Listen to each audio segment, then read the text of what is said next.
the world woke up to a shockwave that no one saw coming. In a move that sent tremors from Wall Street to Washington, from Toronto to Tokyo, Mark Carney made a decision that could redefine the balance of power in North American trade. Markets froze. Investors scrambled. And in the center of the storm stood Donald Trump, blindsided by a bold maneuver that cut off a major U.S. trade lifeline at the worst possible moment. What had once seemed like political brinkmanship suddenly became a full-scale economic earthquake. The numbers turned red within minutes. Futures plunged. Currency traders braced for impact.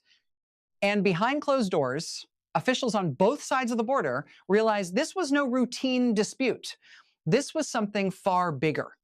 Before we break down how this unfolded and what it means for the global economy, make sure you hit that like button and subscribe to the channel. These high-stakes political and financial showdowns are changing the world in real time, and you won't want to miss what happens next. It began with a statement that seemed measured, almost calm. Carney, known for his steady demeanor and deep experience in global finance, delivered his message without theatrics.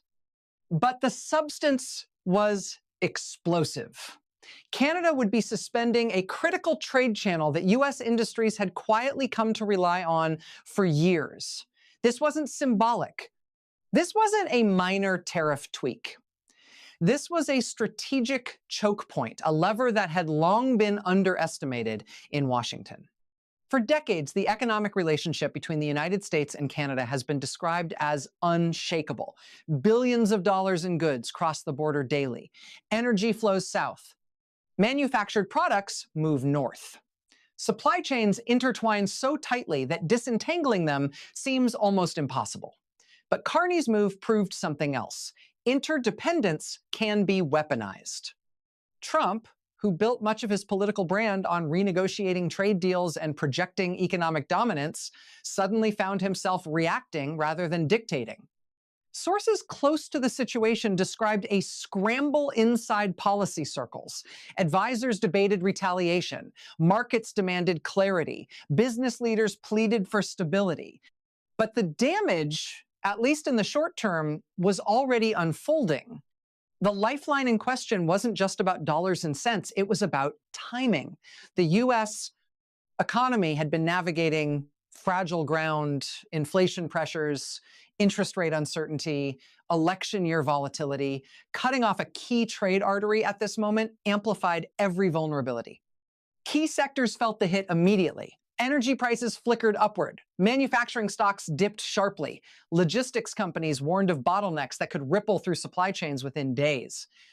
Across the Atlantic, European markets opened lower in response. Asian exchanges followed suit. Analysts used words like unexpected, escalation, and systemic risk. Currency markets saw a surge in volatility as traders sought safe haven assets. Gold ticked up. The dollar wavered. The Canadian dollar swung wildly before stabilizing under heavy intervention signals. The political dimension made it even more combustible. Trump's allies framed the move as economic aggression. Critics argued it was the predictable consequence of confrontational trade tactics. Carney's supporters called it a calculated defense of national interests. In Ottawa, officials insisted the decision was about long-term sovereignty and economic security. In Washington, the tone was sharper. Words like unacceptable and retaliatory measures began surfacing in briefings. Behind the scenes, corporate executives dialed into emergency calls. Auto manufacturers warned that assembly lines could slow within weeks if cross-border components stalled. Energy traders recalculated forecasts. Agricultural exporters feared spoilage and backlog.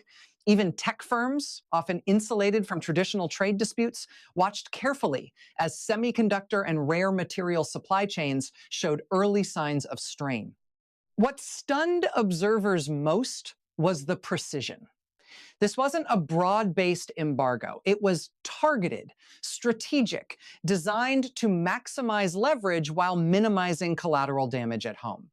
Carney, with his background in central banking and global finance, understood pressure points. He knew which valves to tighten, and he knew the psychological effect of acting decisively. Trump responded publicly with characteristic force. He vowed to protect American workers. He hinted at countermeasures that could dwarf the original action. Supporters rallied, praising his tough stance. But financial markets don't trade on rhetoric alone, they trade on risk. And the perception of escalating cross-border conflict injected uncertainty at a scale investors despise. In the hours following the announcement, trading volumes surged, hedge funds repositioned, pension funds hedged exposure, retail investors watched in disbelief as familiar blue chip names swung unpredictably. News networks rolled out panels of economists trying to parse the deeper implications. Was this a negotiating tactic, a long-term shift, or the opening salvo in a broader economic standoff? Global institutions weighed in cautiously.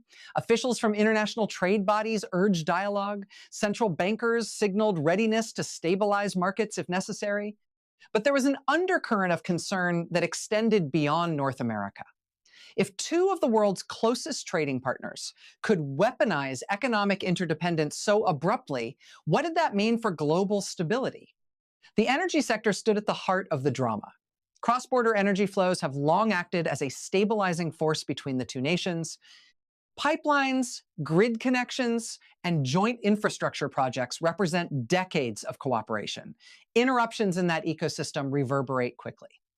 Energy-intensive industries braced for rising costs. Consumers feared price spikes at the pump. Strategic reserves became part of the conversation almost instantly. Meanwhile, small businesses felt the psychological shock even before the tangible effects. Importers paused orders, exporters questioned contracts, freight companies revised projections. The fear wasn't just about today's losses, it was about tomorrow's unpredictability. Markets can absorb bad news. What they struggle with is not knowing what comes next. Carney's gamble hinged on leverage. Canada's economy is smaller than that of the United States, but its resources and geographic position provide outsized influence in specific sectors. By targeting a critical node, he demonstrated that size alone does not determine power. Strategy does, timing does, and in that moment, he held the initiative. Trump's counter-strategy remained uncertain. Retaliation risked escalating the dispute into a full trade war. Restraint risked appearing weak. Political advisors weighed domestic optics against global consequences. Every move would be scrutinized, not just by voters, but by bond markets, currency traders, and foreign governments calculating their own positions. As the days unfolded, negotiations were rumored but not confirmed. Diplomatic channels buzzed quietly. Industry lobbyists pressed for compromise. Public statements remained guarded, sometimes contradictory. The absence of clarity prolonged volatility. Each headline triggered fresh swings in equities and commodities. International observers began asking a broader question. Was this a preview of a new era in global economics? One where supply chains are no longer assumed safe, where alliances can fracture overnight, where economic security trumps efficiency. The pandemic had already exposed vulnerabilities. This confrontation reinforced them. Investors recalibrated their assumptions about North American stability. Risk premiums ticked upward. Insurance costs adjusted. Analysts revised growth forecasts downward, at least temporarily. The ripple effect touched emerging markets reliant on North American demand. Even distant economies felt the chill as global trade sentiment weakened. For ordinary citizens, the drama translated into anxiety. Retirement accounts fluctuated, business owners postponed expansion plans, workers worried about layoffs if production slowed. Economic headlines, often abstract, suddenly felt personal. The interconnectedness of modern commerce meant that a decision in Ottawa could alter paychecks in Ohio, savings in California, and investment portfolios in London. Yet amid the turbulence, some saw opportunity. Domestic producers in certain industries anticipated reduced competition. Alternative trade partners explored openings to fill gaps. Supply chain diversification accelerated as companies sought resilience over efficiency. Disruption, while painful, often seeds transformation.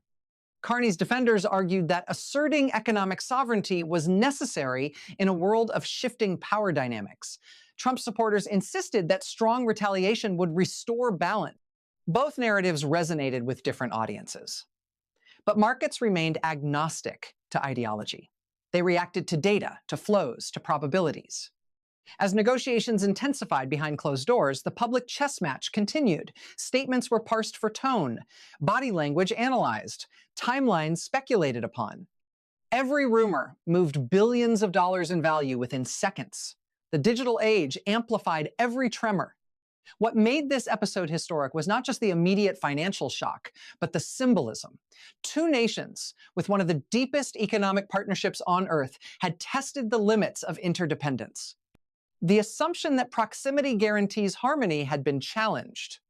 Weeks later, even if compromises emerge and trade channels reopen, the memory of this rupture will linger. Corporations will diversify suppliers. Governments will reassess strategic vulnerabilities. Investors will price in political risk more aggressively. The global economy will not forget how quickly stability can unravel.